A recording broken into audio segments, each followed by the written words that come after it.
So this is how you can master S Pen of your Samsung Galaxy phone. You can change pointer style, you can change sounds, and you can even change double tap shortcut.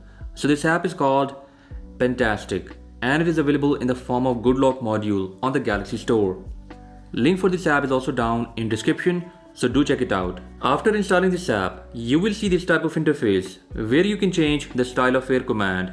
By default, we have this interface whenever you pull out your S Pen, but you can change it to line, circle format, or you can even try out a retro look from older Galaxy Note phones.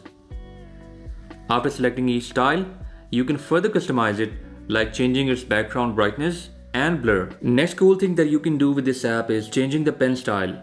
By default, your S Pen has a circle shaped pointer, but you can change it to an arrow, a heart, and even you could try your custom pointer by selecting any PNG file from your gallery.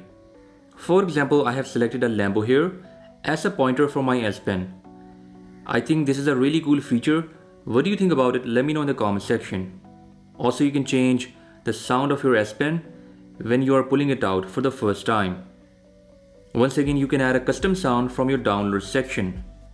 In the end, you can choose double tap shortcut, like what it can do if you hold your S Pen and double tap on your screen.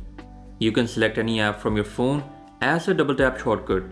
For example, I have selected Smart Select as a double tap shortcut, and now I have to just hold my S Pen button and double tap on screen.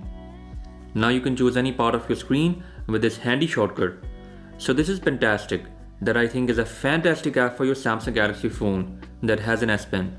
If Good Lock is not available in your country, just check out this video on how to change region of your Galaxy Store. In this way, you can download Good Lock and other apps in your region. And that was all about for today's episode. With that being said, I'll catch you guys in the next one. Until then, bye bye.